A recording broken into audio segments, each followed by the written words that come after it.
I could just listen to that tune all day.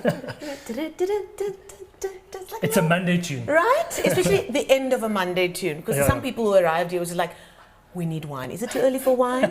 On a Monday, it never is. Thankfully, one of our sponsors is Bosch & Dahl, so it's not a problem, is it? Hello, David. How are you? I'm very well. Do you like my outfit? I do. Are you matching me on purpose? I am indeed. Was Lexus at Tane?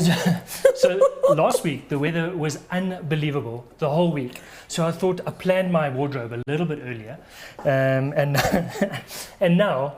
and then the rain chilly. came. And then the rain came. And you blossomed.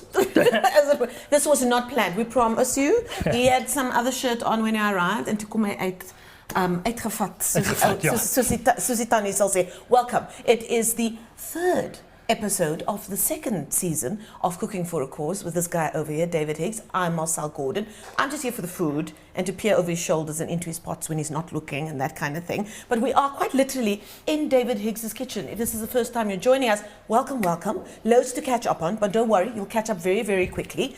Last week's competition was very, very tight. We had a wide variety of tastes and all kinds of things that came your way. All very, very different. Exactly. Which was great. We had some Italian heritage, Greek, there was South African, and it was all folded into one. So I don't know if that makes your job easier or more difficult. No, definitely easier, and that's really what I want to see. I want to see how people interpret those very simple ingredients. The ingredients that they get are not difficult. You know, it's not. No one's trying to get tricked. But I want to see what you got in your pantry, and evidently, not evidently, but what will happen sort of almost organically is you're going to cook what you feel comfortable with. Absolutely, and how you only feel comfortable in your own kitchen, and that's 100%. the beauty of the show, Cooking for a Cause. We're taking you into ordinary South Africans' kitchens, and we're doing it for a great cause. And this season, our cause is the Eat Out Restaurant Relief Fund, and we've had a wonderful response to our cause this season, haven't we, David? We have indeed, and. You know, the Eat Out Restaurant Relief Fund is something that's obviously close to my heart, all the funds raised go back into our industry. You know, restaurants that the restaurants that are struggling, chefs that are struggling, school feeding projects, frail care feeding projects. So this is where all the funds are going. The link is on your screen, also on my story on Instagram. You'll see the connections, the links there. And it's so easy to forget that we've gone through the year that we have, because you see restaurants open, more and more people are going out there supporting their favorite restaurants, but restaurants are still struggling to get over what they've experienced, their staff, Exactly. their infrastructures, all of it. So it's still going to take some time to get there. So that is why this relief fund is still so important. Exactly. But let's talk about last week. You spoke about all the different tastes and that kind of thing. Let's take a look at who our winner was.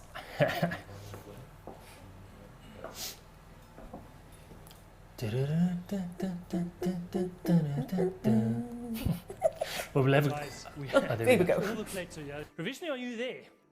Beautiful. Really unbelievable flavors. The chili is just enough. Maybe a little bit more vegetable, but yeah, beautiful flavors. I love the sauce on the pasta. Espacio. David! Beautiful acidity to break the date a little bit. Beautiful, beautiful. The texture is lovely. I think I would have fried it slightly less. There's a slight bitterness to it. Koliwe, where are you? Hey, your chicken is perfectly cooked. There's lovely flavor on your lentils. I would have loved to see a little bit of sauce maybe somewhere just to loosen it up a little bit. And last but not least, Aleska. Right, where is Aleska? Yeah, lovely. And the baby marrow's got like this lovely little pickle of the baby marrow. Unbelievable. And the winner of the second episode of Cooking for a Cause Season 2, Koliwe Rafu. Congrats, Koliwe. Unbelievable dish, and thanks to all the contestants again. You'd swear that I won, looking at the way I'm smiling from that photo. We're all winners here. I watched the announcement of the winner last week because if you've just joined us, David announces the winner on a Tuesday night, so tomorrow night at 6 o'clock on his Instagram on live. And you do want to watch that as well because everybody's so excited.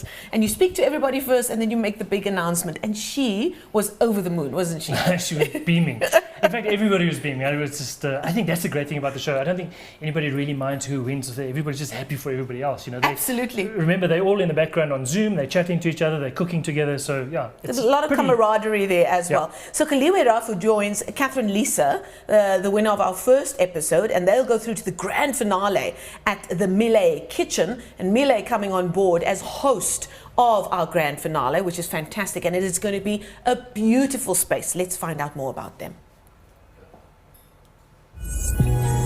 I have a deep drive inside me to go where nobody has gone before. The new Miele Generation 7000 range is designed to be more intuitive than ever before, packed with groundbreaking innovations for consistently perfect results. When technology is this intuitive, true creativity can really start to flow. Redefine perfection with Miele.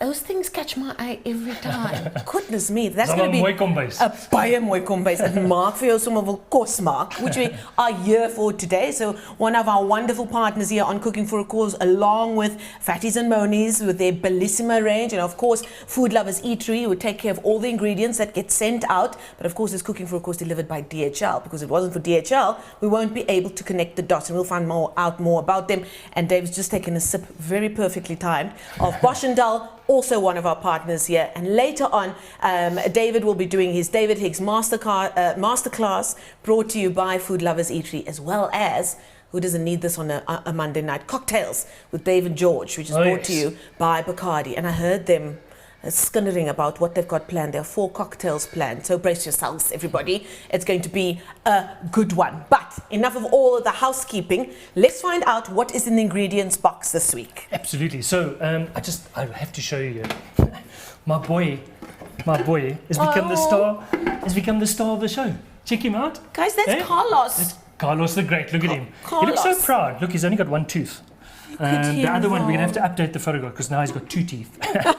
So, folks, the way this works is that each contestant gets a different color plate from Le Creuset. Just we got a yellow one, so it's the DHL. Quite clever that, and then they get delivered the exact same ingredients. Everybody gets exactly the same ingredients to then cook with. They get 1 hour to put a dish together. DHL picks it up strictly at 6:45, and it gets delivered here within 20 minutes. And then the plates are judged. So you can watch later on in about an hour's time how we judge then the plates, and we don't decide on the winner, but we give a bit of criticism. Today's ingredients and what my masterclass will involve is sirloin steak, sun-dried tomatoes, red peppers, chili, spinach, just beautiful fresh flavors, things that are in my garden that I put through to Food Lovers Eatery. Humble brag. Humble brag. Yeah, just a little one. But the interesting one, the little twist here is I've put a bit of couscous in there. Now, couscous is something that is so simple to put together. It's a lovely light, especially for this time of the year. It's lovely and light. Lovely alternative to your rice and potatoes and that kind of thing. Exactly. So I'm just going to do a little something with the couscous for you to enjoy and take note of. So yeah, essentially that's what lies ahead. And of course, you've already got our contestants off and running. Yes. They've been cooking for the last 15 minutes or so already. Yes. There's a beeping happening. It happens in this kitchen. Don't worry. My eggs. Well, his eggs are almost ready, apparently, everybody. My biological clock is ticking. What is that line from that movie? My biological clock is ticking. I can't remember what that is, but it's a Marissa Tomei character. Anyway, I'm so glad we're talking about your biological clock and not mine, David. Let's leave it at that. Right, let's bring our contestants in here, because now DHL would have already done the job. They've delivered the ingredients this afternoon to all our contestants. David gave them a briefing about 20 minutes ago, and 5 minutes after that they started cooking, and that's to buy us enough time to ensure that our DHL helpers can get to their front doors with enough time to spare to make sure that their plates, their beautiful Le Creuset plates, get here in one piece so that David can get stuck in and judge, and we can have a winner from this week as well. So without any further ado, they've been cooking up a storm already. There was a lot of chatter between all of them. David had to say, please, he had to put on his schoolmaster voice, can I have everybody's attention, and he would have briefed them about what they could do, what they can't do. They can use things from their own kitchen, no pre-cooked sauces. However, that's what we're strict about, because David says he'll be able to taste it. And I believe him. And they must plate it and give their dishes a name, and then put their plates in the box, and it will get here in one piece. Our DHL friends have been fantastic. So let's go to Broad Acres first. Our very first contestant is Ntokozo Vilakazi. She's 34 years old. Let's find out more about Ntokozo Vilakazi. I'm Ntokozo Vilakazi, 34 years of age, residing in the Fourways area. I'm a graphic designer by profession, and I also run an embroidery factory. When I'm not in the factory, I would be in the kitchen preparing for my corporate catering events. I'm so excited to be cooking for a cause because charity is so close to my heart. I've got my two little sous chefs who are so excited to be part of the show as well, and we can't wait to share the magic.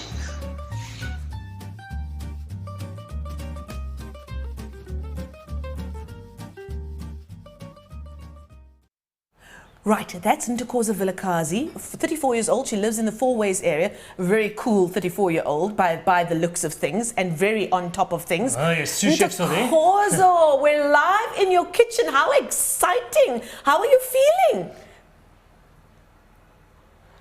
Oh, gosh, you need to turn on your microphone. I think you're on mute. Yeah, there you go.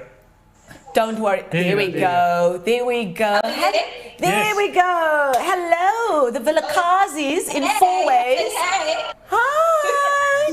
Okay, first things first, Ntokozo, who are those gorgeous little sous chefs of yours? Big screen. Okay, so Big screen. I've got two of them, but the younger one got too excited and she fell asleep. So she's gonna miss out the Classic, I love it. So who is the older lady? That's this one, and she's the restaurant lady. Yes. Very, very nice. So tell David that story very quickly before we talk about your dish. She decided to open a restaurant in your kitchen or in your house, and you had to be the diners. We need to know, what did she serve? Okay, so this was during the lockdown, and she decided that we're no longer making breakfast for them. She's going to make breakfast for everyone, including lunch, including supper, and then she would charge us. But I like it. To this. So we pay about 60 rand for toasted ham and cheese. And for whatever reason, we pay 100 rand for water. A bottle of water. I love it. That sounds like Cape Town prices. No. And also, she doesn't buy the stock. So whenever her restaurant runs out of stock, the dad has to go buy the stock. So that's, and he has to pay for the food. so that's clean profit. No. Clean profit, hey? Entrepreneur. I love this business plan. Listen, Okay. Ntokozo, tell us about your dish tonight. Okay, so with steak, I find it, if you cook steak, the cleaner it is, the better it tastes. So like just a rub of salt and pepper, and then I'm gonna pan fry it with olive oil, and then I'm gonna make a special garlic and ginger sauce, just to drizzle over. And then obviously it has to be well done, but not overcooked. And then I also have, I'm gonna make some spinach. The spinach, I'm gonna make it as a mashed spinach. Oh, nice. And then, if I can tell you a secret, this is my first time cooking couscous. So when I received the box, You see, I knew it. first time for I everything. received the box. I started typing to everyone in the WhatsApp group. I'm like, Oh, I didn't receive the couscous. Yeah. People watching us, like people. Look, The whole goes the one in the tub. And I'm like, okay, that looks like brown sugar. So yeah, this is going to be interesting.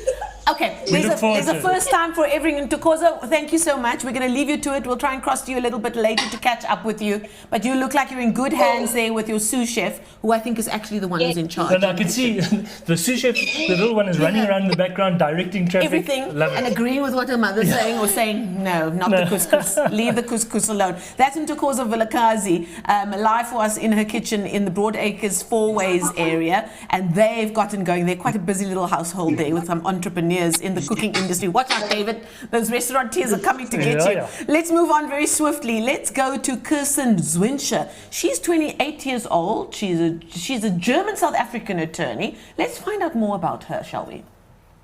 Hi, my name is Kirsten Zwinscher. I'm 28 years old and I'm an attorney. My hobbies are traveling and eating, and seeing as I couldn't get a lot of traveling done this year, I decided to delve more into the eating part of it. I've just been loving spending more time in the kitchen, cooking up a storm during lockdown. However, at the same time, I think it's really sad that our restaurants are currently suffering, and I'm really grateful that we can actually contribute towards the Eat Out Restaurant Relief Fund in order to help them out a little bit. So I really hope that you'll join me in doing that too.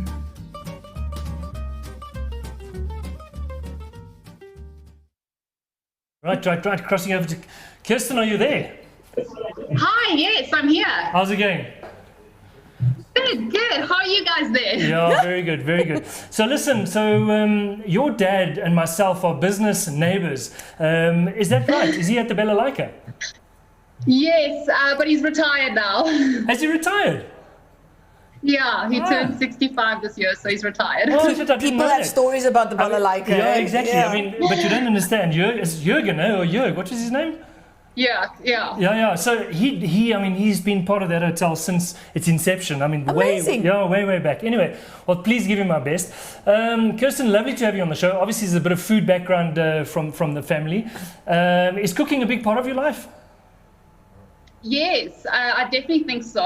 I just feel like every single thing that we do, like every celebration is always revolved around food. So I'm just going to take these out. But I think, if it's someone's birthday or we've got something to celebrate, the first question you always ask is, where do you want to eat? Or what do you want to have for dinner? Or, so I think it's just such a celebration of life.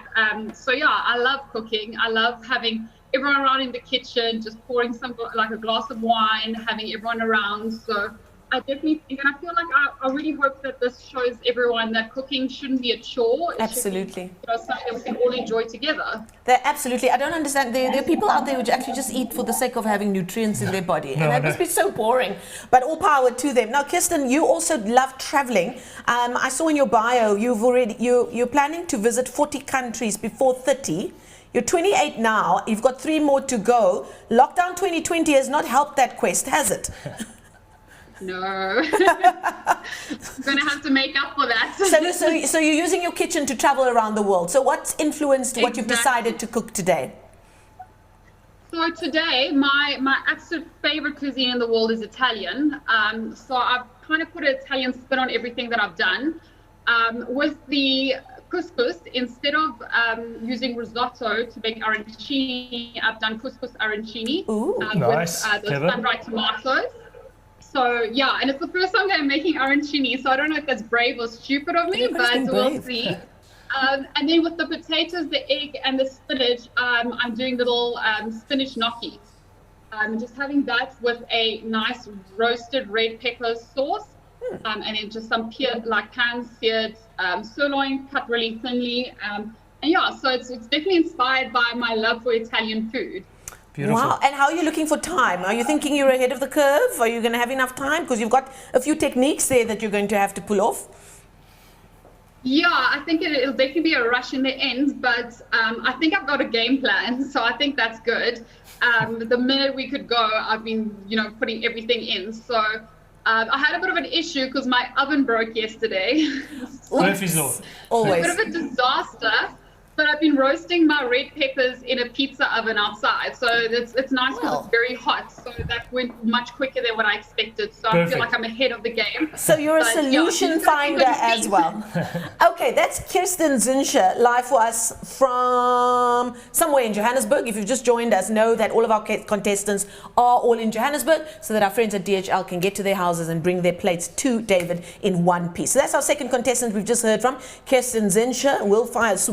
We'll find out more from her a little bit later on. Let's move on very swiftly. We've got a sister team coming up next, live for us in Roodepoort.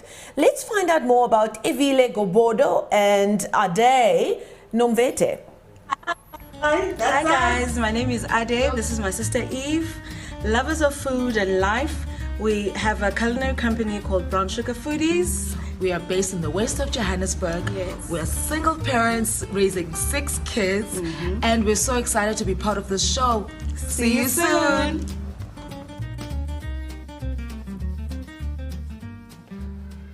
Do you think they practice that? They do. See you soon. See you soon. And ready for their own cooking show. Hi, Eve. Hi, Ade. Well, we ready, girl. There we go. Oh, and your little sous chef. Yes, my last born, as in my 5th child, definitely lost. Her first child. Definitely lost. So I know this is my last born. Anyway, they here us helping, so sweet. They love being with us in the kitchen. It's always a family situation. Yeah. Have they got little chef jackets on? Yes, they do. Our jackets on. They're so chef cute. dresses. Listen, you guys definitely look the part. But Ade, I believe you're a mother of 5, which means that you cook for a family of 9 every day. How are you still standing? Every day. I have to think of quick meals that are easy but can stretch, like your pastas, pies. That's what we try, and also trying to be economical with the situation that we're currently in. So I've had to switch, my mind and try to make it tasty, make it gorgeous on the plates, and force them with vegetables. But thank God our kids love salads, veggies. So it's never difficult to cook for them. They are so giving. And their palates are just so advanced. We even get worried when we're doing a sauce, like, who is that one gonna like it? Is number 3 or number 2 gonna like the sauce? Let's just give them numbers. It's easier to keep up with them in that way. Now, Eve, you're the younger sister, and you say it's your older sister that taught you how to cook at the age of 8 already, and you basically have had a love affair with food and being in the kitchen. What kind of influence has your sister had on you in the kitchen? She's had a huge influence on how I handle myself in the kitchen. Never mind, what to do, how to cook. Like she was saying, how to stretch, make bulk food. She taught me that, and I'm very comfortable. Yes, I'm 38 years old, 38 years young. I'm very comfortable now. So now we're passing it on to our kids. We can sit out 2 nights in 1 week where they cook. So I'm what she's given to me, I'm now giving to the next generation. Fantastic. Beautiful story. So now that we know that you definitely know your way around the kitchen, tell us what you have planned with the ingredients that David has sent you today. Okay. First of all, thank you.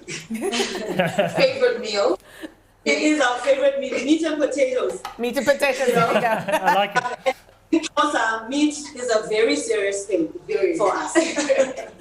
So with the potatoes, I parboil them, and then in a pan, a bit of canola oil and a bit of 2 knobs of butter, my rosemary and crushed garlic, and I just let them pan fry, like a slow roast, just to get that crust, nice, crisp and caramelized kind of feel. And then with your couscous, what did you do? With the couscous, I added from the box, I added sweet corn and I added green pepper. So I've got my tomato, the sun-dried tomatoes. I've got the spinach in here and I've got the red pepper. And I added some red onion as well. Just finely chopped just for taste. Beautiful. together with oil and butter, and voila.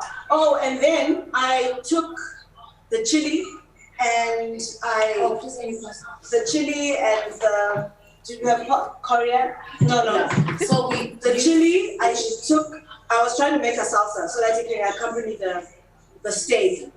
Since we're not doing a warm sauce or anything, so we wanted a fresh feel, something sweet and sour, a bit of chili, a bit of salt. So the salsa was just nice, and then David, you'll know how to drizzle it. But that's for this. Gosh, there's a lot happening. There's a lot happening, but it sounds like it's going to be a party. It's going to be a party in your mouth, David. Definitely. Right. And also, I'm so sorry. We had to make a makeshift kitchen within our kitchen, hence things with the storm on Saturday, all the lights from the middle section of our home. But also the kitchen is literally doesn't work. Thank God we had a 2-place, and we just made sure that we participate. We don't have excuses. We're ready just so part of this. Thank you so much. Fantastic. That's what we like to hear. Solution Finders is who we've got on our show today. Thanks, is ladies. Eve and Ade, live for us in Rudderput, and they're busy, eh? We got 20 minutes left, so please, you need to finish up. You need to plate. You need to photograph your dish. You need to get a name for your dish. Remember, 20 minutes left. DHL is not going to wait to deliver. Absolutely, and nor is David, because after those cocktails, he's going to want to eat. So we've got a fourth contestant. We'll catch up with Eve and Ade. They've got a busy household, and it sounds like their plate is going to be super busy as well. That's going to be interesting to check out as well. Our fourth contestant, a little bit of a familiar face that we got to know at the final of last season. Let's find out more about Kaval Shah, 44 years old, and he's in Fourways. Hi, my name's Kaval. I'm 44 and I've been living in Johannesburg for 7 years. I work for an aerospace company selling aircraft engines and services all across Africa.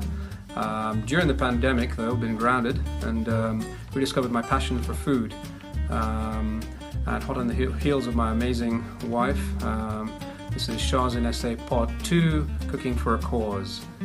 Looking forward to it, and also it's a great entertaining initiative supporting the Eat Out Restaurant Relief Fund. How cool is that? So see you shortly. Cheers.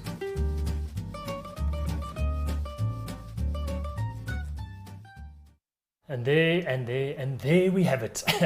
Kaval, are you there? Let's just see if we can cross over to Kaval. Kaval, obviously not too unfamiliar with the setup. Absolutely. His wife got involved, so let's see. Is Kaval there? There we go. Kaval, are you there?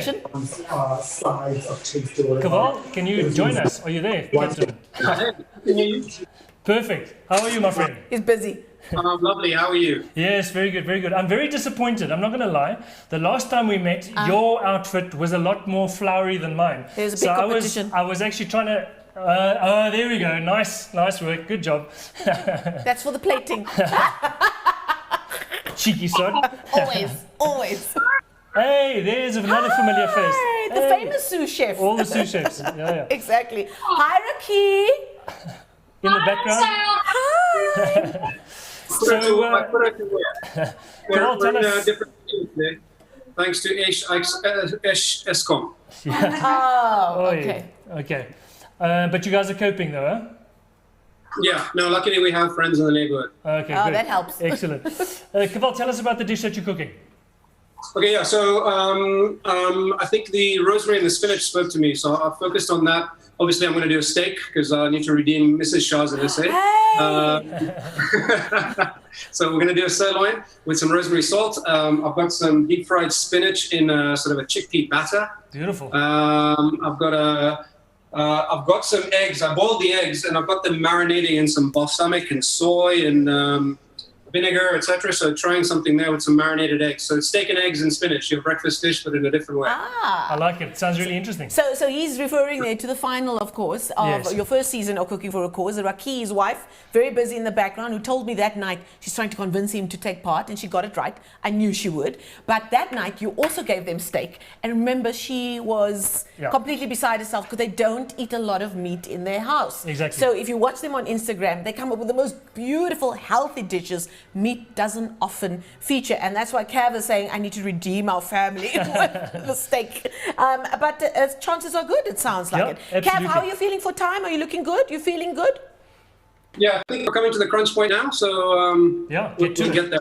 Okay, we're going to leave you to it. You guys are experienced in the show. You know what to do, especially the lady behind you. Stick with her. She'll take you places. That's the Shahs in Fourways, who are in a neighbor's kitchen because, of course, power has gone out. So we're going to move very swiftly along. We always think we just need short time with them. But, you know, our contestants always have such great stories to tell, and we end up catering with them lekker in their kitchen. So, without any further ado, we've got lots coming up. We're going to catch up with our contestants a little later. David has to start getting ready for his masterclass. We'll be doing cocktails a little later on. You're watching the second season of Cooking for a Cause with this guy over here, David Higgs, along with various partners who've been so generous to allow us to do this wonderful, innovative show. No other show does what this show does. One of them is Fatties and Monies with their beautiful Bellissima range. Let's find out more about what they can put in your ingredients box on a day-to-day basis.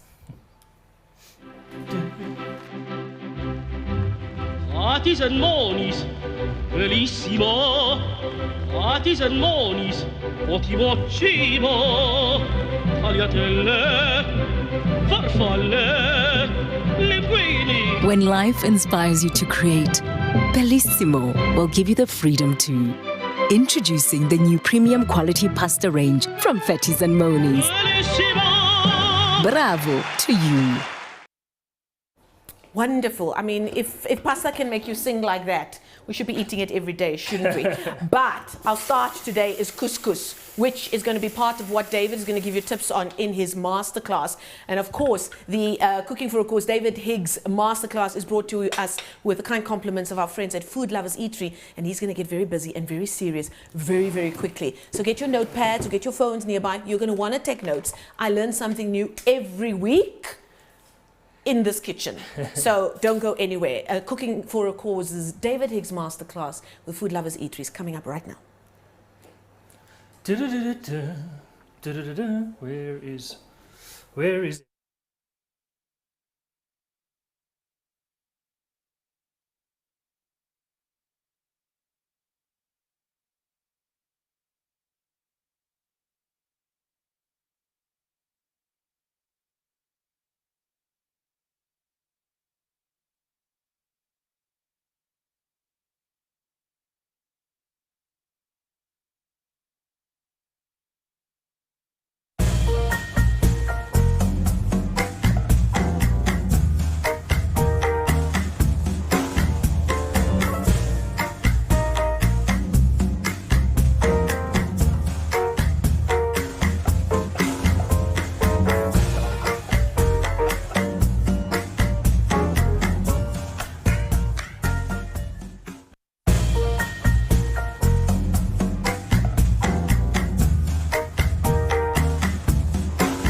jokes, but I am absolutely loving these little videos that we're putting together, these holding patterns. So yeah, I hope you're enjoying all the visuals that we're adding to the show.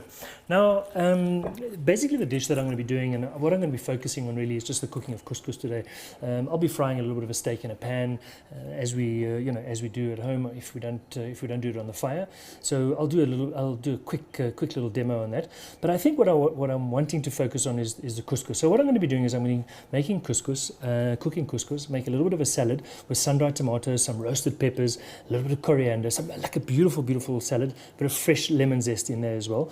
And then I'm going to make it almost like a little dressing, a little salad of boiled eggs and spinach from our garden. You see this beautiful spinach I picked from our garden. Obviously, Food Lovers Eatery delivering these as well, but these I've picked from our garden just because I can. So I'm just going to do a lovely little crisp salad with that. Oops, with that as well. I promise you, I haven't had any of the cocktails. The cocktails just yet.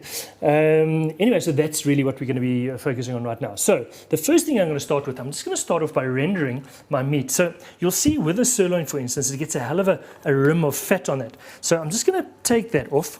Okay, I'm just going to trim that down just so we don't eat any of that excess. So much for meat-free Mondays. Sorry about that. But anyway, so we're just going to, and what I'm going to do here, just if we can go over to this camera here, what I'm going to do is I'm just going to render down the fat in the pan first. Okay, so if you can see that, there we go. If you can see this, see there we go. We just render it down on its head. So we stand the steak. We literally stand the steak on its head. Can I move this camera to see my face more? Not really. Okay, so we just stand it on its head until it's nice and crisp, and we've rendered a little bit of that fat down and that flavor's there. Then we'll touch the steak on both sides, add a touch of butter, some garlic and some rosemary, and just finish it off. This is just really a simple method of cooking a piece of meat at home, and it literally takes seconds to cook. And guys, essentially people always have heavy sauces with steaks and mushroom sauces and creamy sauces. You know, if the meat is cooked properly and if you've added enough flavor with everything else, you don't need all those heavy sauces to go with the meat. Anyway, so just you'll see there already it's picked up a lovely little bit of color. So we just rendered that down and see all that fat in the bottom of the pan already. So we're just going to render that down a little bit more. Now, what you'll also notice is that I've got a little bit of boiling water going in. You can boil your kettle as well. But the biggest thing with starches, when you're cooking starches, when you're making risottos, when you're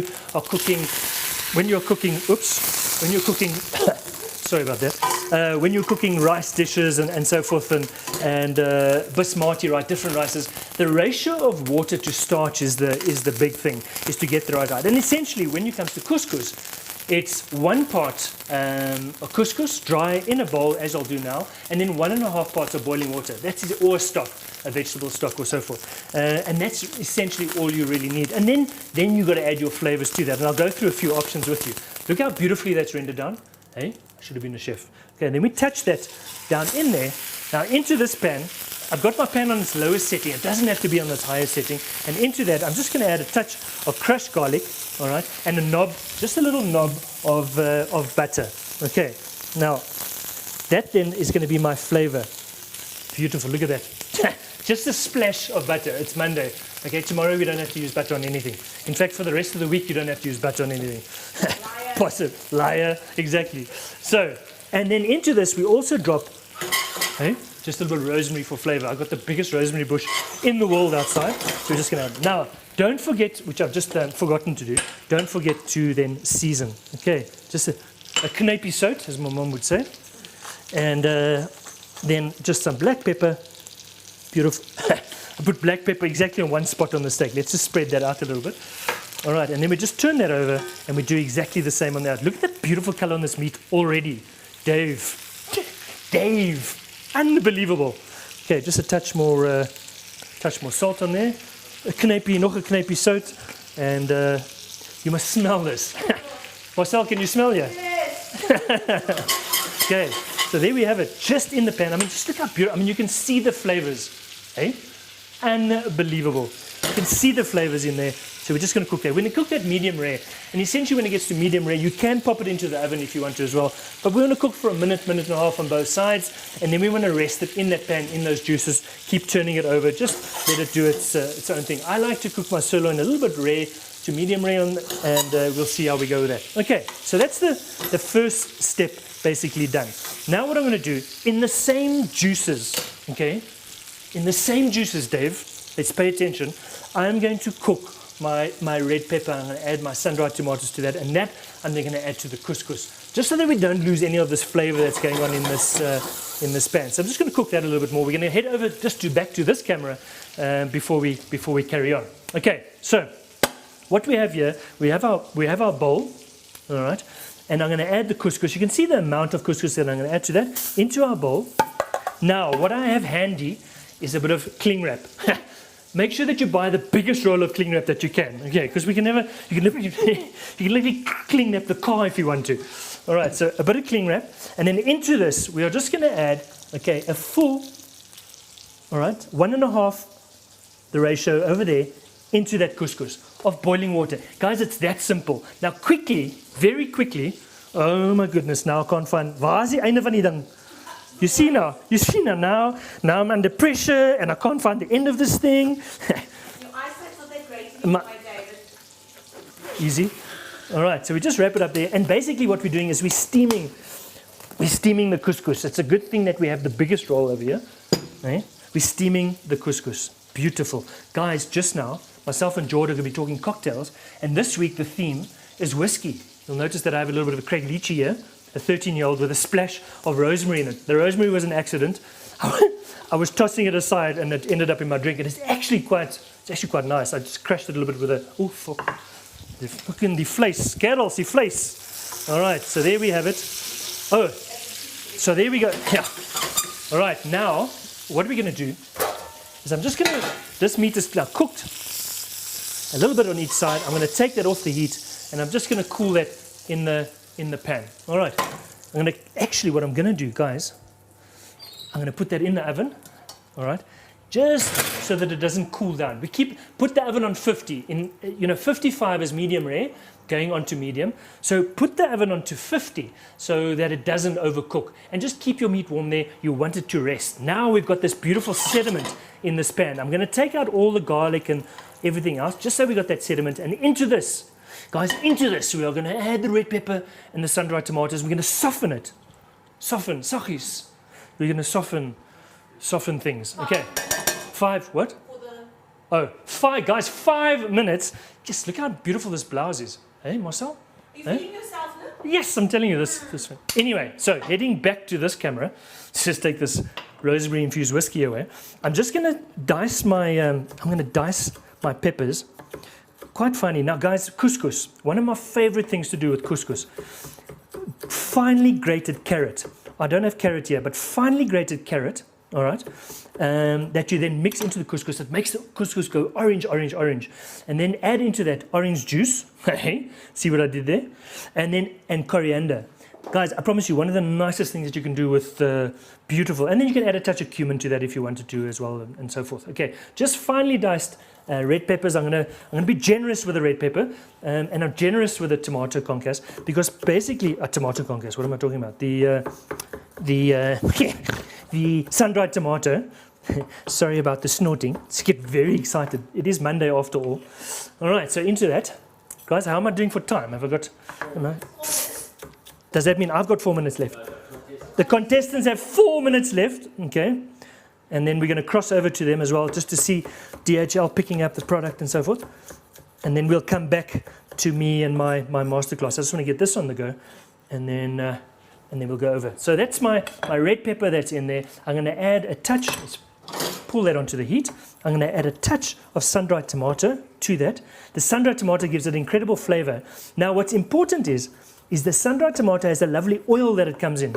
And that oil is something that, that oil is something that you want to add to your, couscous, okay, because that's got great flavor. Right, so there's the sun-dried tomato. It also goes then into our, so we'll just change the camera angle there very quickly, so there it is. Look at this beautiful tomato, sun-dried tomatoes. We've got lovely red peppers in there, and we're just going to soften this all down while we're waiting for our meat to rest. And then what we'll do is we'll put this dish together. Make a little bit of a salad of chopped egg and some spinach that we'll just flavor up with rosemary and a little bit of olive oil and some lemon juice. So essentially that really is the dish. Our couscous is ready. It's steaming over here, all right? And as soon as we're ready for it, we'll just run a fork through it and just add all these beautiful ingredients to that. Hey? Now what we're going to do is we're just going to go back into that little holding pattern, and the next thing we're going to do is we're going to go back to our contestants and just check out how they finish up, and DHL picking up those orders. Then we'll cross back to me finishing off my dish. All right. Excellent, chaps. Excellent. Fabulous. Perfect. That is...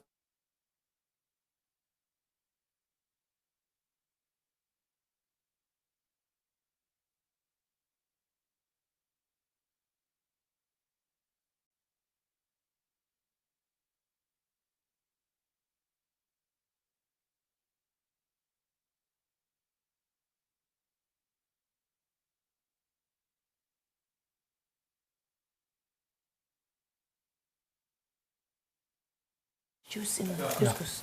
Orange juice in the couscous. I told you guys you're going to learn something new. I learned about put your oven on 50 to keep the meat warm, but you're not overcooking it, and orange juice in that couscous. I'm still going to try that. And we saw some comments of people saying, I am quite literally taking notes because apparently my family's tired of my cooking. So we are helping the nation here, David. We are indeed. One show at a time. You are watching Cooking for a Cause with David Higgs. We have 1 minute left for our contestants. So let's go back and see how they're running around in their kitchen. First one up, let's go to Ntokozo Vilakazi, who is in Broadacres in the Four Ways area, 34 years old. She had a gorgeous elder daughter helping her because the younger one decided to go and have a nap. How's it looking there, Mama Ntokozo? Time's flying.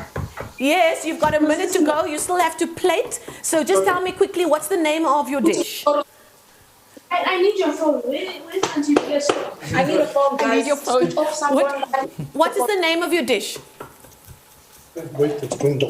That's spicy couscous. Okay, that's spicy couscous. Ntokozo, I'm going to leave you alone because it looks like you've got a lot on your hands there. We don't want to make you late for our friends at DHL, so you keep cooking. We're going to leave you there. It is all happening in the Vilakazi household. Let's go on now to Kirsten Zwinscher, 28 years old. She's here in Johannesburg as well. You know her dad is part of, I feel like that hotel, so many people have stories about the Balalaika, so that's part of her heritage. And she's taking a swig of wine as we speak. Kirsten, how are you doing there? Are you ready to hand your plate over to DHL? Yes, I'm just busy taking the picture and then putting it in the box and I'm good to go. Fantastic. Can we see it? Ooh. Wait. Lift it up, lift it up. Oh, that's pretty. Nice work. Oh, wow. Nice work. All right, and what's the name of your dish? Meet me on the Tuscan Hill. Oh, very nice. Meet me. Get it? Oh. You know, Tuscany lies close to my heart. Okay, so we'll... Meet me on the top of the Tuscany Hill, right? I love it. Kirsten, we're going to leave you there. And she's on a beautiful blue plate. Our Le Creuset blue, yellow, red, all kinds of color plates. They're our plating partners, as it were. She will now hand over that plate to our kind friends at DHL. Will deliver it to David's house here in Johannesburg. She was our second contestant. Let's now go to our sister team, Eve and Day, who are in Roodepoort, and they also had a busy household because the rain kicked them out of their own kitchen. They'd had to make a plan for how they were going to cook today. How are you guys looking for time? Hi, Ade. We've already plated. Good job. Show us your plate. The DHL people outside like, oh my God. Show us your plate quickly, and what is it called? It's called Mama's Fave, as in we told you, Xhosa women, meat and potatoes. I'll marry you any day. Mama's Fave. I'm on my way. I'm on my way. And we believe, and in the bio, Eve said that she's single and ready to mingle. So based on her meat and potatoes dish, you might have some callers after this competition. Oh yeah. Let them come through. Let them come through. Okay, ladies, we're going to leave you to it. Don't keep the DHL our DHL friends waiting there. They're knocking on the door already. Very quickly now, let's go to Kav Shah, who is in Four Ways. He's also cooking in a friend's kitchen because the lights went out in his own kitchen, but they've made a plan. Kaval, how's it going there? Where's Biasif? Nice. I think he's Kaval, all good. Yeah, all good. Okay. Show us your plate. Show us your plate. Well, I've only got, what can I do? Steak. Beautiful. Beautiful red. Nicely cooked. Garnish. Chickpea battered spinach. Beautiful. Yeah. And have you come up with a name? Bacon egg. Bacon and eggs. Okay. I like it. And are you happy with how it's turned out? Yeah, it's sort of a medium rare, I think, right now. Let's see how it comes to you. Okay, so it's gonna keep cooking. We're gonna leave you to it there. I'm very serious about his plating there. Getting his plate on his Le Creuset plate. He's taking a photo. He's given us a name, and when the DHL come and knocking at the door, he'll hand over the box, and they will start the trek to you. You have some unfinished business here. I have indeed. Mr. Higgs, how are we looking? We are looking fantastic, guys. Are we back at this camera? So what we do is I'm going to quickly finish up. I've got my plate ready here, very, very quickly. But I want to quickly show you this couscous. Now what the best thing is to just grab a little fork. You can see how beautifully, look how fluffy that is. Look at that. Each grain falling from the other. Right, and now into this, what I'm going to do is I'm going to add all of this lovely tomato and peppers, the flavors, the butter from the meat, the fat from the meat, a little bit of rosemary, garlic, everything is in there already. Okay, so just have a look at that, and you just work it through with a fork. All right, just look at that. Now into this, I've added a touch of chili, and there's some chopped coriander that I'm adding to that as well. So guys, look at this. Just look at it's light, it's fluffy, it's got great flavor, and that's going to be the base then of my dish. That's the real flavor. Now, the other thing that I have, all right, just look at that. And you see what happens is, like when you're using carrot or tomatoes or peppers, when it's roasted, it starts coloring the couscous as well. You can lovely flavor. I haven't seasoned it just yet. So just a knappie soot, okay. I'm going to add a touch of white pepper to that. Okay, just a little bit of white pepper. And then what I am going to do is I wanted to squeeze a touch of lemon and some olive. I'm going to put a touch more olive oil into that. Oh, okay. And there we have it. Oh, goodness. Oh, that flavor. Perfect. Now, the other thing that I have is my little spinach salad. Okay, with an egg in it. All right, now what you can add to this is you can add nuts to that. You know, a bit of walnuts would be lovely, a bit of peanut would be lovely.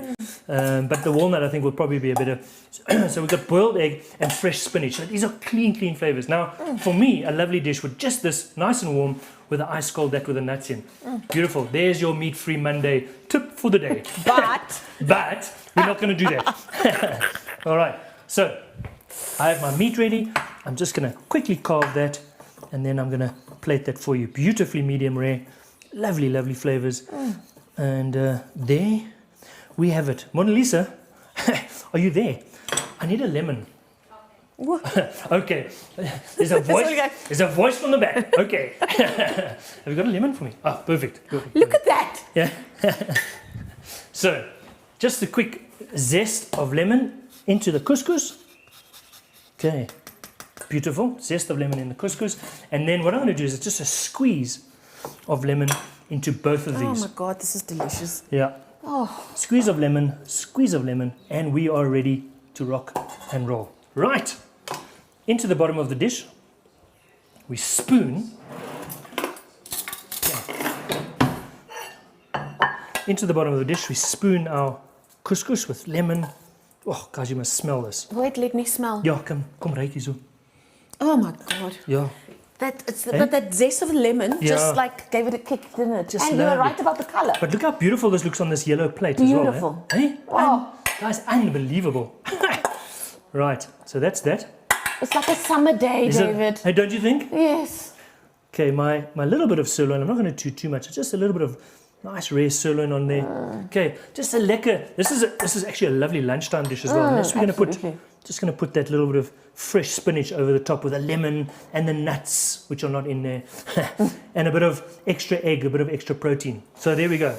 Okay, just beautiful fresh flavors. Yeah, and there we have it.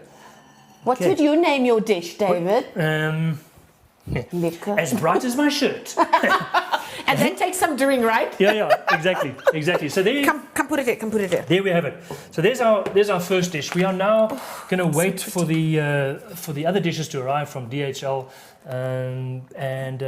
Our poor contestants are trying to catch their breath right now because that was quite hectic. You could see last week everybody was like taking their time, exactly. And I think the time just caught up with everybody. So exactly. there was some beaded frows in some of those houses, but DHL was already knocking, so they had no time to waste. Those plates are rushing over as we speak to David's house. He's just finished his plate as well. And I don't know about you, I've picked up some great tips here, especially about the oven. Very clever. Can I ask you something? How do you know when you're going to use white pepper or ground black pepper?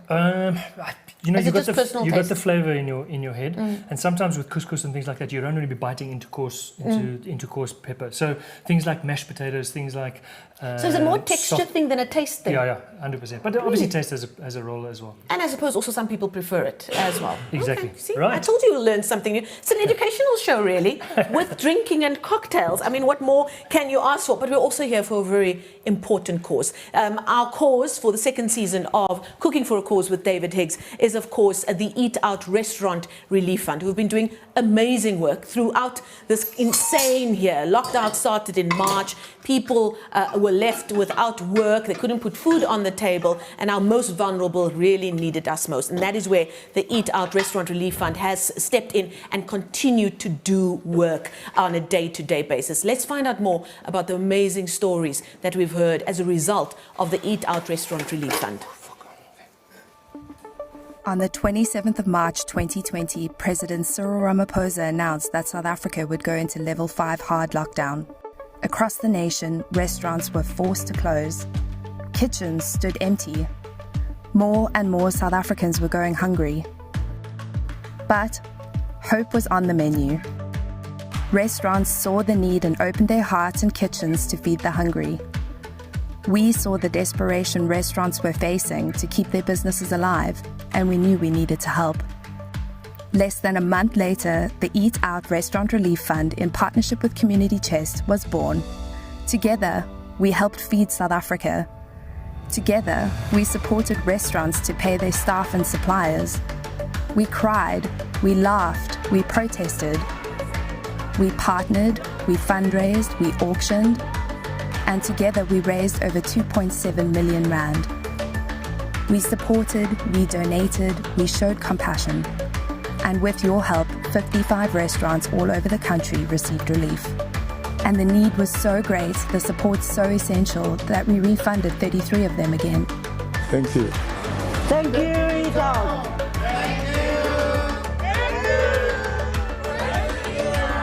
Thank you, Eat Out. Thank you. Thank you, Eat Out. Thank you.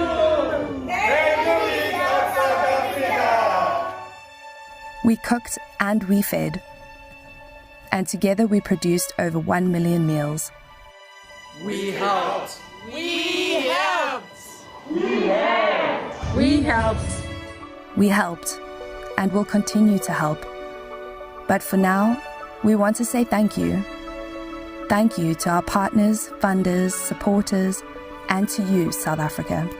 It's thanks to you that we managed to mobilize restaurants throughout South Africa. And we also managed to achieve a beautiful dual purpose of providing a meal to 1 million South Africans. Thank you will never be enough, and we cannot express our gratitude for all that you've done to support the Eat Out Restaurant Relief Fund over the last 7 months. Thank you.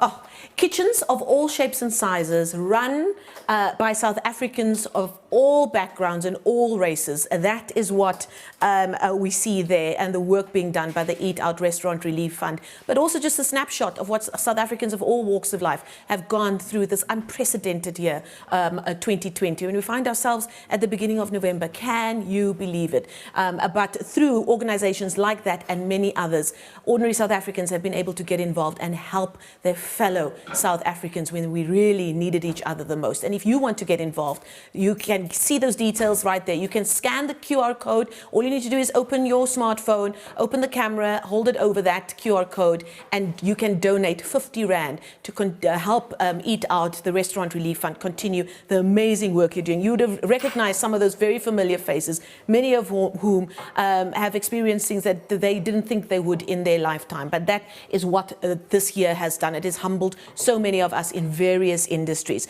And that is part and parcel, most important part of why we are here.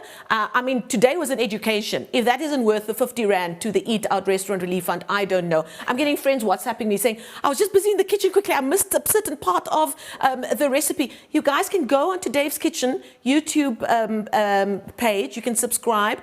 It's streaming live there. But what's even better, tomorrow when you're running out of ideas for supper, you can just scroll back on tonight's episode and go and check out that masterclass by David Higgs, brought to you by Food Lovers Market. Great great weekday lunch, supper, or Saturday on the stoop with a nice crisp glass of Boschendal of your choice. I mean, it doesn't get any better than that. Right, so there was a lot of hustle and bustle behind me as we were watching that, and it will continue because it means it's that time of the night. It is time for cocktails. I like to call them the cocks, but they don't like that. It's David and George who are about to step in and bring you cocktails. There's 4 cocktails. If you're running out of ideas behind your bar as well, you don't want to miss this. So keep taking notes. Food, cocktails, everything, we have your back. But so that they can get ready, David, I'm going to leave you now with the highlights from last week's episode of Cooking for a Cause. And the winner, of course, was Koliwe Rafu, who is now through to our grand finale. So let's take a look while George and Dave get their ducks in a row. Thanks, Marcel. Oh, such a nice intro. Hey? I know. Even we're like, oh, they look so cute. But not knowing behind that picture, we're probably talking all kinds of nonsense. We've got a new batch of ingredients, a new challenge for our motley crew of contestants. Let's meet the ingredients for this week. We have Howdy does. The incoming howdy does. We have baby marrows, we have fresh peas, onions, garlic, the normal, lentils, halloumi, 2 chicken thighs on the bone, a packet of pasta, fresh basil, some lovely fresh asparagus, and then some fresh tomatoes as well. We're about to go to the kitchens of our contestants. It's my favorite part of every show is meeting all of these different people who live in South Africa. They have different kinds of heritages. Our first contestant, Ravishni Mahadiu. I'm 27 years old.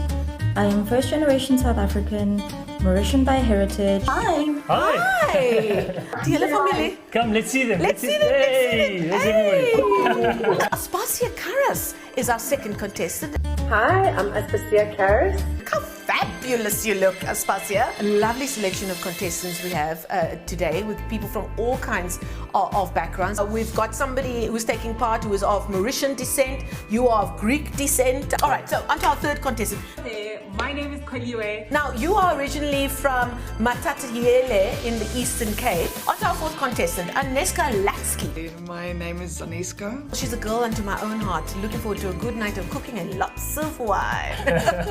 So, I mean, we've got Mauritian influences, we've got Greek influences, we've got Eastern Cape influences, and now we've got Italian influences as well. So off you go with your masterclass. Check these skills. We've got chicken, we've got lentils, we've got a little bit of halloumi, onion, garlic. So we just pop the knife underneath and just underneath it. Okay, so there we go. Onto the chicken. We spread that. It's all about texture. You can see this cheese. It's just so beautifully soft. It took us 10 minutes. So let's find out how our contestants are doing. They've got 5 minutes left. Sure. Yeah, I think I'm happy. I'm ready now. Well, I'm sure David is going to be very happy tasting that. Oh, time. No pressure. Ooh. Ooh. David Higgs, George, cocktail hour. George in the jungle. Tonight is gin evening. But you brought your tasting. Yeah. A big thing, and you'll know with food, is texture. A dirty martini, a double shot of gin, just a half a shot of the vermouth. Just look at this.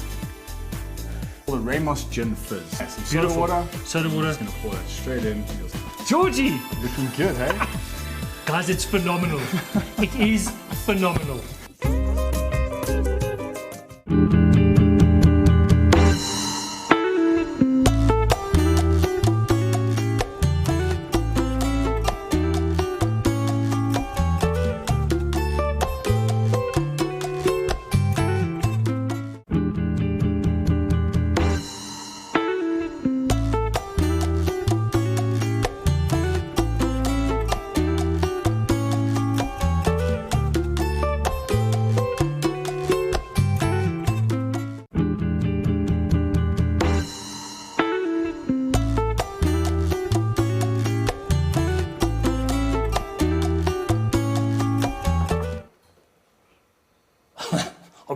Are we live? I think so. Just pouring myself just another little whiskey here.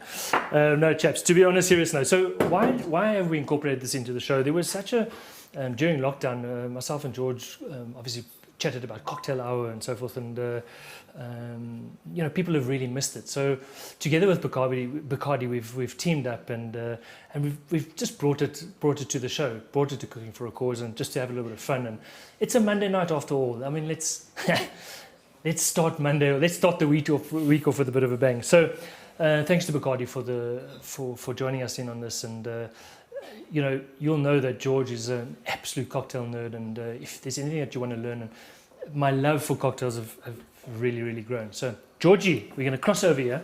George, what is the chosen spirit? The chosen spirit tonight? Whiskey. So Okay. Scotch specifically. Yeah. So the mother brand will be Dewar's. Blended Scotch, again, whiskey is a huge category, huge love of yours and mine. Yeah. And I can probably ramble on for the next 3 hours on probably just blended Scotch. So I'm going to really try and tone it down. But yeah, so we got Dewar's 12, Dewar's 15, and then Craigellachie 13. So yeah, single I've been malt. pronouncing it wrong. Yeah. Craigellachie. Yeah. Craigellachie sounds better, man. Craigellachie. I'm not gonna lie, How do you pronounce this? Craigellachie. Craigellachie. There we Yeah. go. It took me a while first as well. There it is. There it is, back to front for you to make it even more complicated. I mean, fuck, we can hardly pronounce this name now. It's back to front as well. You can see the 13. Anyhow, That's what's important. Yeah. moving on. But yeah, don't worry, I said it wrong plenty as well. And then the brand ambassador was like, it's Craigellachie. I was like, okay. Craigellachie? Yeah. No, anyway, it took a while, but yeah, Whatever. we got there. So what we got? So I'm going to start off with a highball drink. Dewar's, the guy who actually made this, called John Dewar. Highball. Yeah, highball. This is a highball glass, chaps. Big glass. He actually tried to patent the highball. So he is one of the guys that was one of the founders of the drink of a highball and tried to patent it. So a highball is just whiskey and soda, essentially. There's also a very old Japanese way of doing it called mizuwari. I was going to do that, but it takes about 8 minutes to do, and it's whiskey and water. So I decided not to. I decided to do something a little more It sounds fun. ridiculous. I can do whiskey and water in about 3 seconds, my friend. Pretty much. So we're going to make a super quick, easy drink. We'll start off with a long drink. So you need a big glass. I think 5 blocks actually might fit in here. Hey, you see now? Let's see. 5 blocks. 5 blocks is good. 5 blocks is good. Okay.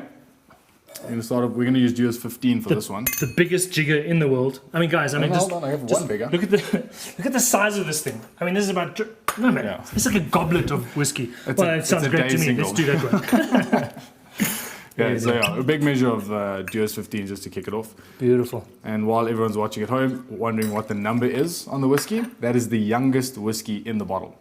So every bottle, whether it's a blended Scotch or a single malt, actually is a mix of whiskies. Yeah. I'm not going to nerd out too much, but if you see the age on the whiskey, some have gone away from it because they believe in the quality, not the number. But that is the youngest whiskey in the bottle. So this could have a 30-year-old whiskey, something that's been Absolutely. sitting in a barrel for 30 years. But the youngest one, even if it's 1%, is 15 years old. Yes, God, we are a wealth of information. I'm saying we. I don't know if you noticed how I just included myself there. We are a wealth of information, my friend. Right. Next to show. Yeah. Some fresh lemon juice. So we got the whiskey and we got fresh lemon juice. Yeah. Remember, these recipes will be available for you at a minimal cost. It'll all go to charity, just by the way. And they're great drinks to make at home. And if anyone's noticed, it's drinks we want you to make at home. It's not too complicated. Yeah. Sugar syrup, sugar and water. Beautiful. Not hard. Yeah. Same amount as the lemon juice. You can do a little bit less depending on how sweet you like your drinks. Yeah. And we're mixing this all in the glass. Yeah, so it's a built drink. It's super simple. I wanted to make, again, I love shaking and stirring, but sometimes just very easy drinks kind of make it for me. Then you need one of these extra long bar spoons. Yeah, I've always wondered about why these things are so long. To make them look cool. Oh, yeah. To be dramatic. Yeah, so when you're doing cocktails... Was that it? Was that the fucking stir? No. We're just mixing... that was hardly dramatic, George. Yeah. There's a little bit more. So I don't want to spend too much time stirring it down. Okay. Oh, my goodness. So coconut water. Oh, yes. You see now. So I'm doing a coconut highball. Yes. So something super refreshing. Coconut water also great for rehydration. Right. Hey, Teresa, So, is that right? Besides the stormy weather we've had, it's been super hot lately. And Exactly. I just thought a drink like this would be great. Beautiful. So what you want to do is take soda water and coconut water and pour them at the same time. Oh, hey. There's obviously a reason why we pour them at the same time. So they mix thoroughly and you're not getting soda and then coconut at different levels. But we're going to stir it anyway. Probably. George.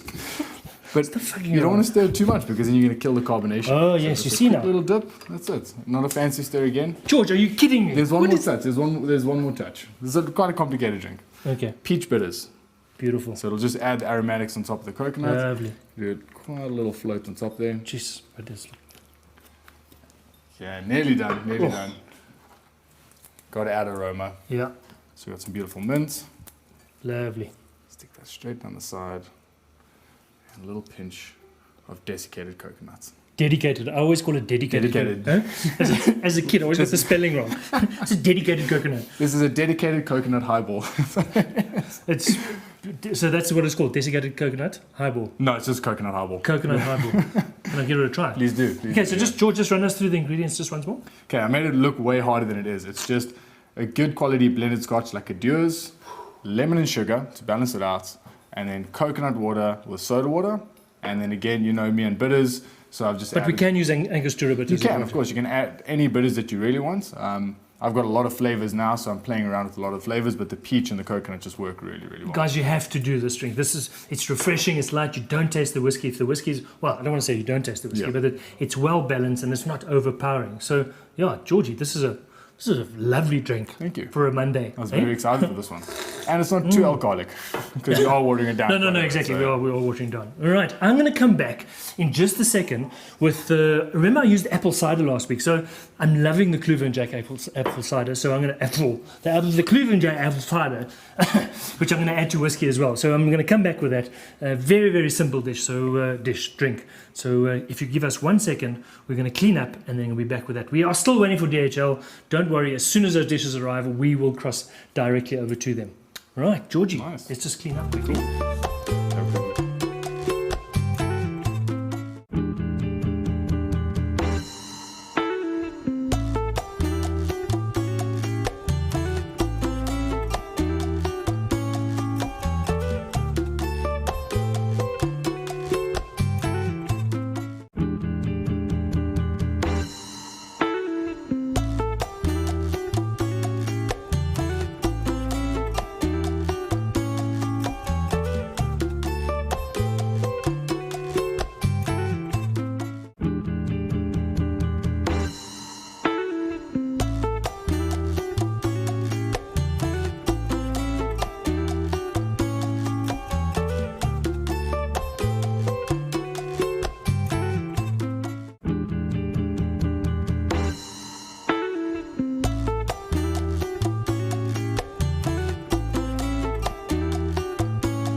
We're back, George.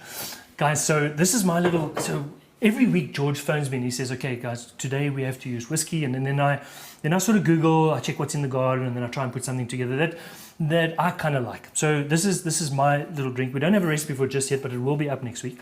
So we're going to start off with we're going to start off with 5 blocks of ice, okay? And I'm just going to shake a double shot of this whiskey. Craigellachie. Okay, so just a double shot of actually 1 big shot of Craigellachie. Just going to pop that into there. All right. What I'm going to do, I'm going to add to that, because I like that rosemary flavor that we got through there. I'm just going to add that rosemary. I'm going to add all the rosemary in there, just into that. So obviously, when you shake it, the ice is going to crush and give it a lovely, lovely flavor. All right. What I'm going to add to that is just a splash of lime juice. This is a freshly squeezed lime juice. Okay. It's almost like a whiskey sour in a way that we add really, yeah. Eh? Yes, guys, unbelievable. The knowledge. All right, so just in that. So I'm just going to shake this. We don't want to shake this with the cider. Okay, we're not going to shake this with the cider because we don't want to lose the carbonation. Yeah, and you don't want it to explode everywhere. Yes. Well, that's besides the point. Good point. Yeah. Yeah, let's give that a good shake. So all we got in here is the whiskey, a bit of rosemary, and the... Okay, and we just give it a good skit. What is shaking enough? I mean, a skit. Yeah, we're going to skit.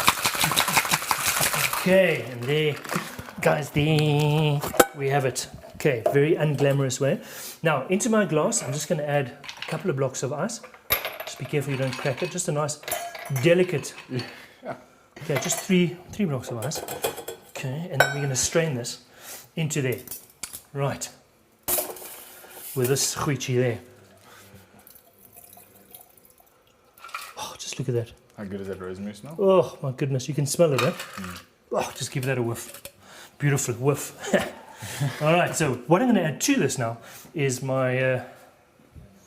just going to top that up a little bit. So basically it's 4 parts. I'm going to add 1 more block of ice. I'm allowed to. I'm allowed to make mistakes. What we're going to do is we add 4 parts. We've got 1 part whiskey, a half a part of lemon juice, and 4 parts of apple cider. All right, I'm now just going to give it a... You see that? Got the bartender stir One down. stir. I mean, you've got this dramatic spoon. You might as well just use a fucking teaspoon, chaps. I mean, honestly, George. Right, and there we go. George, I'm going to let you taste that, since I taste yours. I love the smell of rosemary, to be honest. I love the smell of napalm in the morning. Or rosemary on a Monday night. Yeah. Whatever's going. How's that? Super good. Is it? It's definitely my flavour, yeah. Yeah. Anything we can add to that? For people at home, they'd probably want to sweeten it up, just to balance it out. I prefer things a little bit more on the tart side. Yeah. But I have been doing this for a long time. But you're right. I think maybe a half a tot of sugar syrup. Yeah. Yeah. That would be great. But it's clean, it's fresh, it's another clean, fresh good. And the lemon works with whiskey. Yeah, eh? it does, and it makes the cider pop as well, which is just great. Yeah, exactly. You can taste the cider. Great little cocktail, this one. And you only need 1 stir. George, stop with the stirring. Guys, how are we doing with DHL? Is anybody here yet? Guys, no news, so we move on. Another drink. They're coming. All right. Oh, they're here. Oh no, Okay. they're going on. Well. Right, guys, we're just going to clean up quickly. We're going to go on to the next one. We've got a couple of cocktails lined up. And so we'll be back in a jiffy, as they say. Let's clean down, yeah?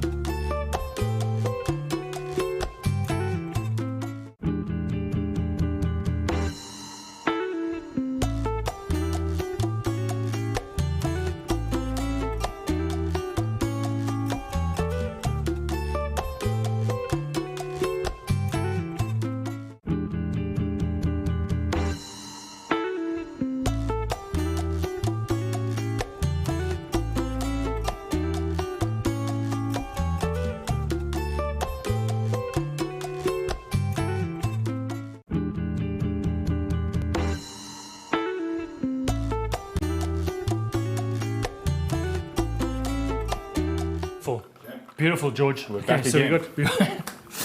Right, Nice. I'm double parked. Well, those will go down pretty quick. I'm sure. Yeah, exactly. Okay, so what's up next?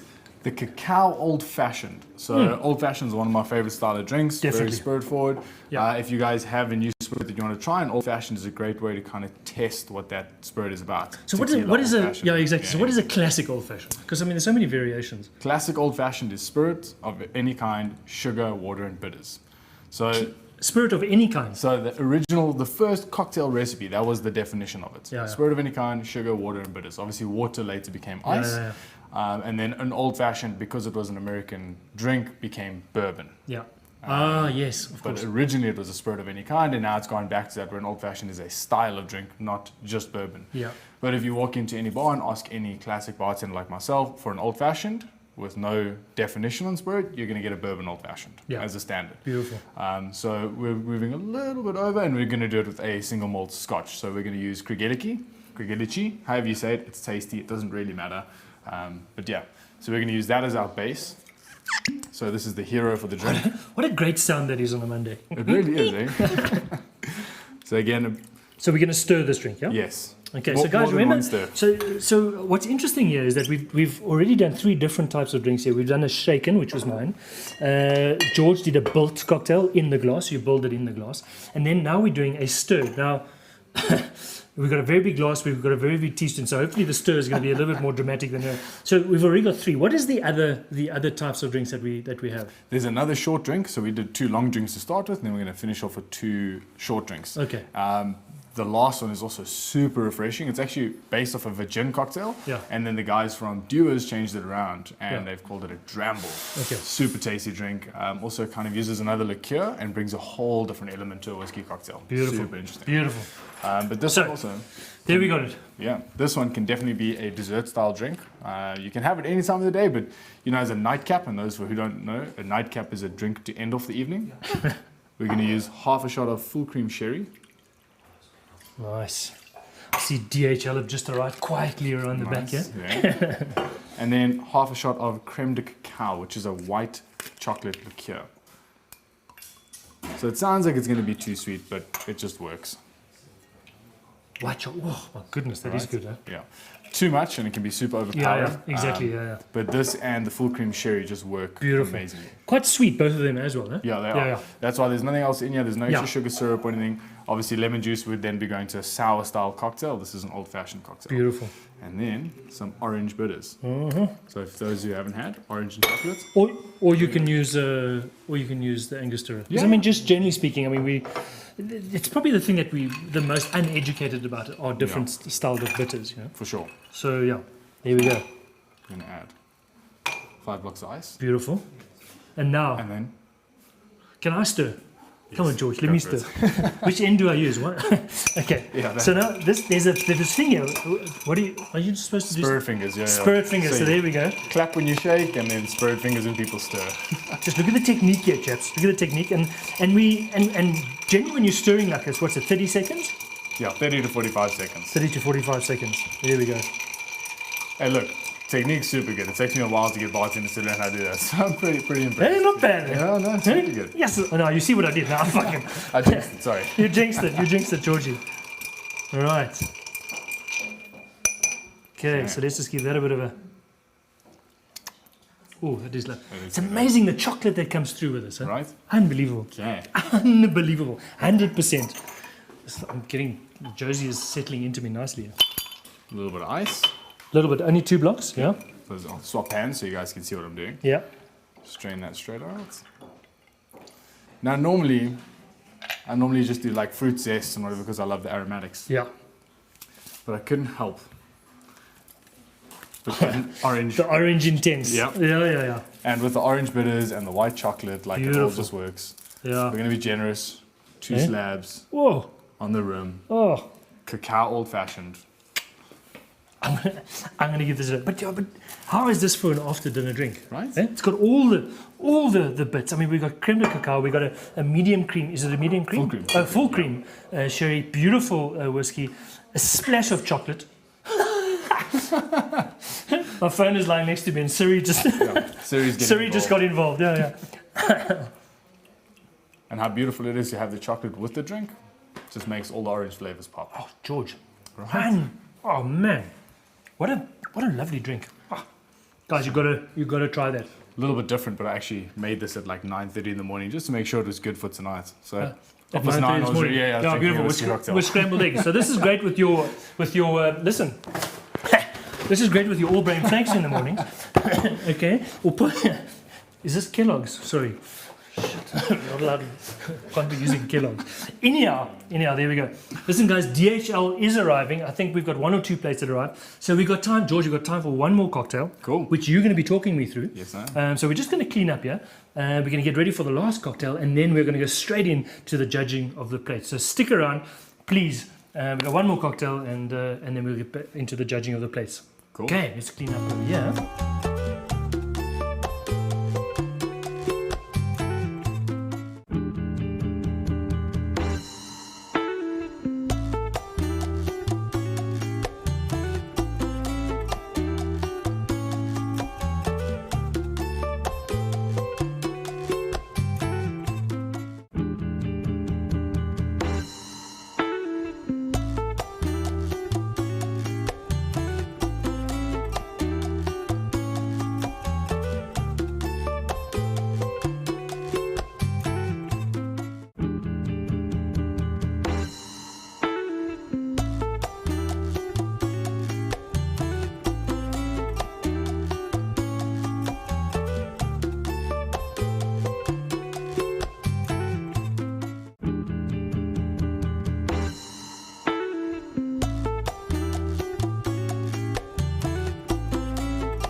favorite one? Yeah. Possibly. People don't always listen, but I always think it's a great space on the menu to have a dessert-style drink when people are too full after a meal. To have a Definitely. dessert-style drink instead of having a dessert. Nothing wrong with desserts. I just have that problem as well. You Yep. have starters, main, you have bread, you're having a feast, and then you want dessert. You want Yeah. to finish off with something a little bit sweeter. And you also don't want anything that's sticky or exactly, heavy. yeah. You know? So there you go. Right, Georgie, what am I doing? Okay. So you're making a dramble. A dramble. Originally called a bramble, which was a gin-based one. Yeah. But obviously dramble, play on words, dewars, you get it. You get the Beautiful, joke. beautiful. A wee drum. Yeah, we dram. Okay, so double dewars. Double dewars. Are we starting with 5 blocks of ice? Yeah. Beautiful. Ice in there. Oh, do we need ice for the glass? No, we're going to use crushed ice for the glass. Ah, perfect. Okay, so ice blocks in. We're going to go with a double shot of the Duos 12. That's the one. Beautiful. Double shot as in my double shot or as in this big shot? This big shot for now. Otherwise, we might run out of space in the glass. Okay, just one big shot of the Duos. Okay. Right. Then you can do a full shot of lemon juice. Also, Yeah. same. Equal No, quantities. This side. Oh, okay. Sorry.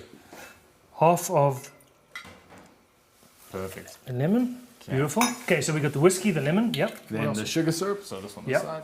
And you're just going to do like 10 mils to 15 Just a mils. splash, Yeah, nothing- just a splash. nothing Because too- we're going to use creme de menthe. That's perfect, yeah. Yeah.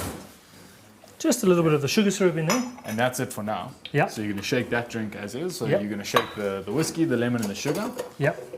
to create a sour.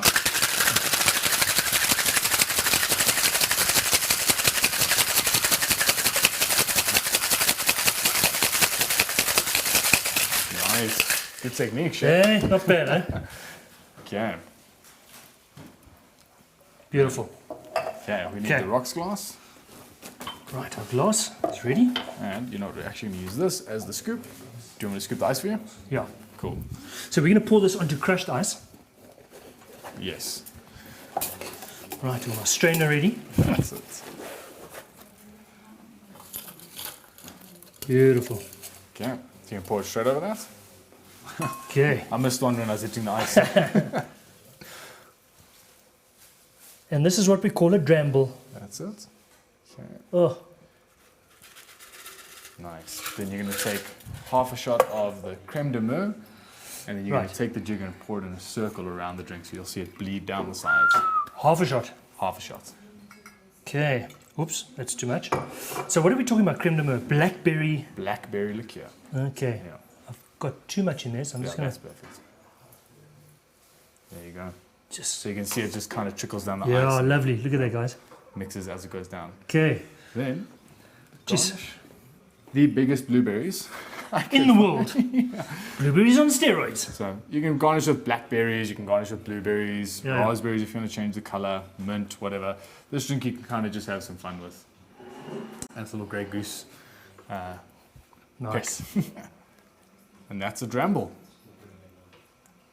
What's lovely is you get that blackberry, but then you get that sour, that beautiful beer. Look at how that color has dropped as well.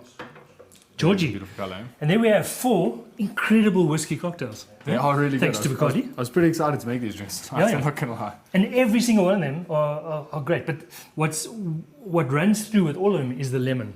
And Yeah, the lemon for works sure. well with whiskey. There you go. It does. Cool. There you have it. Folks, so that's it for Whiskey. George, thanks very much. Thank you to Bacardi.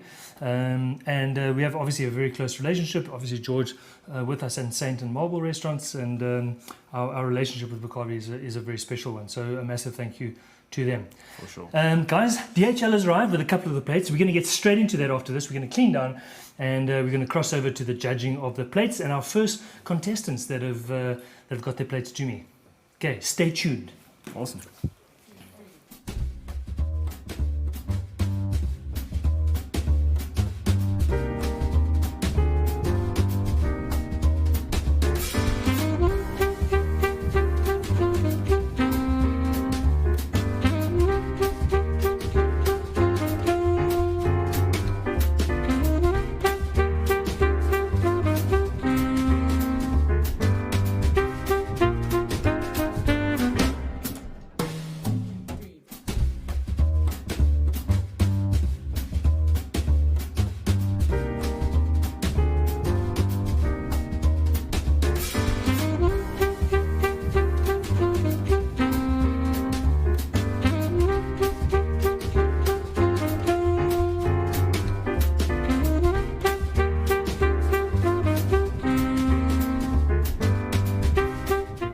Guys, thanks a million for sticking around. It's it's always tricky to be able to get everything and delivered at once, and but that's the beauty of the show. Steve has arrived from DHL.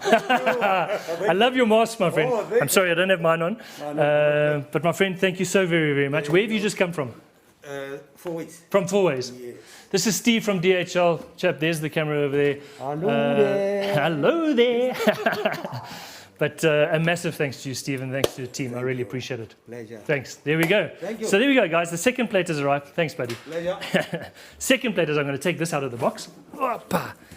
And we're going to get straight. Tabo has arrived as well. So all the plates are arriving.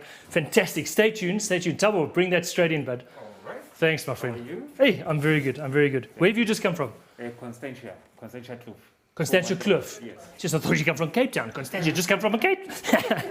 Double thanks, my friend. I really appreciate it. That's DHL. Our third plate is here. I think we got one more to come, but we're going to get straight into the judging of the plates. I'm just going to ask the team here to unbox this one for me, and then we can get straight into the judging. So, the first plate that arrived was from, I think this is Kirsten, if I'm not mistaken. I don't have my. Is it the turquoise plate? Kirsten. So we're going to cross over to Kirsten, and we're going to chat to Kirsten quickly about her dish. Kirsten, are you there? Hello, Kirsten. Yeah. Are you there? Yes. Cheers. Where are you? Cheers. Cheers. Well done. Thank you. So listen, how did you enjoy the experience? Did you enjoy it? Oh, it was so much fun. I really enjoyed it. Yeah, it was good fun. Yeah, working under a bit of pressure. Did you have anybody to help you? Where's everybody? I do. My mom is a bit camera shy. She's behind. Here's my boyfriend. Buddy. And then I have my cat and my dog. Very, very nice. Excellent. Okay, so just quickly again, let's just talk through the dish. We're going to zoom in over here.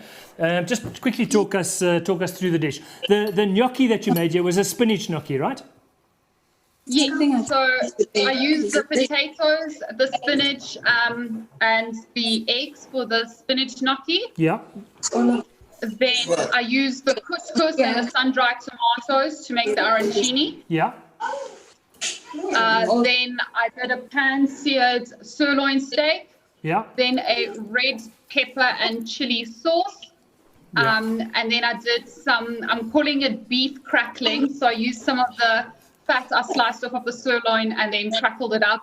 Put that on there. And then I did a twice pickled gherkin. So I received the gherkin and then I pickled it again, and it gives it quite a nice, sweet taste to it. Good job, good job. What I love about this bit of beef crackling that you got here, in inverted commas, is that it's really salty, and I think it works exceptionally well with the plate.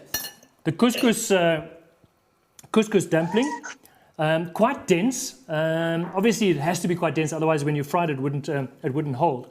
But great flavour, especially with the red pepper salsa that you got going here. So there we go. Let's just give that a... Perfect. The meat is beautifully cooked.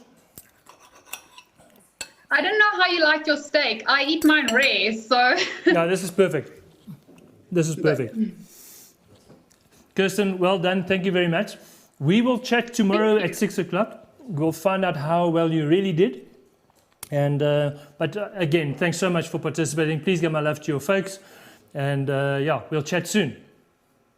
Perfect. Thank you so much. And thank you for such a great experience. It was lots of fun. Absolute pleasure. Absolute pleasure. So there we go. Here's our first plate done. Tasted, delivered by DHL. Unbelievable.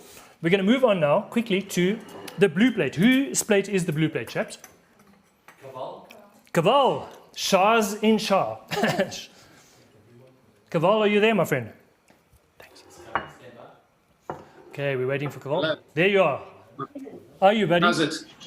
I'm very good now, thank you. I've helped myself to a beer. I'm very, very glad. I'll join you in that. Wine. I'm not gonna mix the beer with the wine. Let me just rather stick to the whiskey. So, Kaval, just talk us through the dish. We're going to zoom in here on the dish. Talk us through what you did. Yeah, cool. Thanks. I think it was a bit rushed earlier, but yeah. So I've got a look, spinach is crispy spinach two ways. There's a chickpea batter fried spinach. There's some dehydrated spinach as well with rosemary salt. Yeah.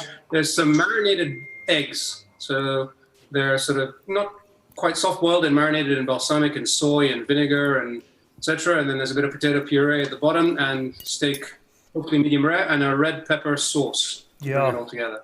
Beautiful. The red pepper sauce is definitely needed. I'm loving the chickpea. This chickpea spinach is really, really clever. And it eats incredibly well. So, yeah. Beautiful. The marinated egg, obviously the balsamic, it's very difficult for it to penetrate. You have to leave it for a couple of days for it to penetrate. But the flavor is still there. You get a little bit of that balsamic on the outside of the dish. So not far off. The meat, beautifully cooked. Yeah. I think for the style of the dish, the mashed potato may be slightly out of place. Although, that's all left to opinion and interpretation. But, in my opinion, that's great. But love the texture, love all the different things that you did with the spinach. The spinach is really a bit of a hero on the plate, really. And that lovely red pepper sauce. As I said, the meat beautifully cooked. The mashed potato was the glue, so when DHL had it, it wouldn't move around. Nice. Anyway, listen, my friend, very, very well done to you. Thank you so much. Rocky, lovely to see you. Lovely dress. She's got a lovely dress on there. See there? Yeah. Cute. He was kind of tame with his dressing today. I love it. Right, that's the Shah's. Shah's in the city. Thank you so very, very much. We are now moving on to the red plate, I think. Red or orange? Orange. Sorry. Being shouted. Oh, they all... Oh, my God. Good Lord. Okay, so who's the orange plate? Aha, Eve, Anne. Hey! Hi, we're back. I see that.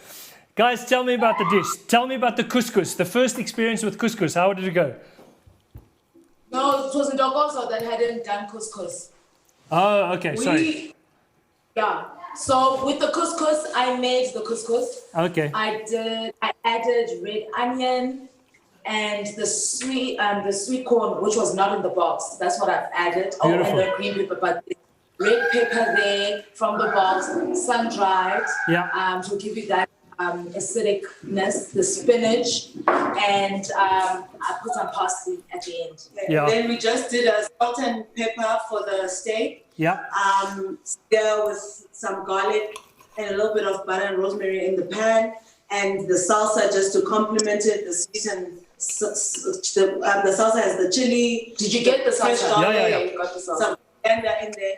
You can just pour it like on top. Mm. Got a bit of heat, so the chili, we use the chili and the gherkin in the salsa. A bit of heat. Aibo. We have our food hot. We really do. And our kids, they put it on everything, on eggs, everything. Yeah, it's the best. Beautiful. And then we just roasted the baby potatoes. The potatoes. That's lovely. Skin on. Yeah, I like, the potatoes have to have, I'm about to start hiccuping. The potatoes have to have the potatoes have to have the skin on, and you're absolutely right. That's where the flavor is, and also the texture. That's what gives the texture. So I love the dish. You know what? The salsa is quite powerful, but I think, with the meat and with this couscous that you got going on here, it needed that kick, and that's exactly what that salsa gave. So well done. Thank you. I love the shirt, by the way. It's giving me summer vibes. Hey, don't you think? Listen, Sumizi, eat your heart out, my friend.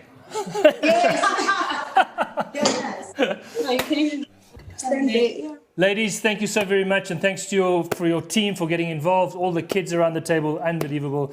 So that was our third dish. Beautiful, beautiful flavors there. I did get a little bit of a hiccup. Going on to the last plate. Ntokoza, are you there? Hello, Ntokoza. Can you hear me? Hello. Yes, I got you. I can hear you, David. Yes, perfect. I can hear you too. How did excuse me. How did the first experience of Are you couscous okay go? there? I'm fine. Tell me, how did the first experience with couscous go? Ooh, you must tell me because you're gonna taste it. But yeah, it was so much adrenaline, hey? Yeah. I'm not quite sure of the texture and everything, but I actually got really adventurous with it and started adding a whole lot of stuff just to make it come alive. Yeah, definitely. Tell me, what did you do here? What did you do with the spinach? So with the spinach, I sauteed it with garlic and some, garlic, onion, and then added a bit of aromats, and then I added in some potatoes, just mashed potatoes to combine everything. Beautiful. And there's a bit of a sauce. So that's how my grandmother made it, and that's how I make it. I love it. I love the addition of aromat as well. It's like it really pops with the flavor. I taste a lot of cinnamon in the couscous as well. Yes. I also added some cinnamon. Yeah. Then I added. I just made a little gravy, just to give it that moist. What did you do with the gravy? Tell me very quickly. What did you do with the gravy? Okay, so it's also I just sautéed garlic and onion, and then I added some soy sauce. Yeah. As well as a bit of ginger. Yeah. And then also just put in some red wine in there, and then some chili. Beautiful. The only criticism I can really say is that I think your meat is slightly overcooked. Obviously. I know. So it was well done. It was medium rare, but then I was so I should have trusted my instinct. Yeah, but you know what? That's the least of the problem. It's not as if it's not edible. It's just maybe slightly over. But the little bit of sauce that you drizzled over it was absolutely perfect. So, Tukoza, thank you so very much. Lovely having you on the show, and we'll chat tomorrow at 6:00 again. That was Tukoza. She's presented the last dish. And again, a massive thank you to DHL for getting the dishes on time, and to George and Marcel for getting involved. Some lovely cocktails tonight, 4 whiskey cocktails that were very, very different and actually a lot of fun. Folks, remember tomorrow at 6:00 we are going to be going live for the winners announcement. So join us there on my Instagram page, David Higgs Chef, Instagram live at 6:00 tomorrow. We'll announce the winner. Again, a massive thanks to our sponsors. And a massive thanks to our contestants for taking part. This format is a great way to get the whole family involved and not to be shy and to take chances and to have fun. Thanks, everybody. It's a great start to the week for me. I hope it was for you, and we'll chat soon.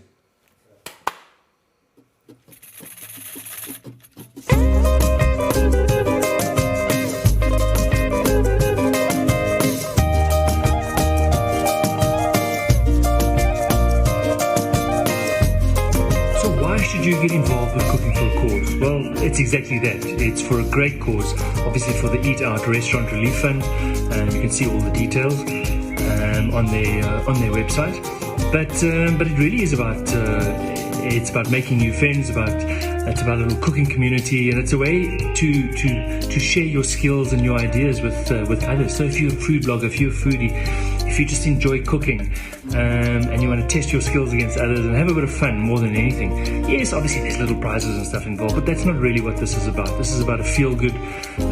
This is about reminding us what food does for us as people, bringing us together, making us laugh and having a bit of fun in the kitchen. That's really what Cooking for a Cause is about.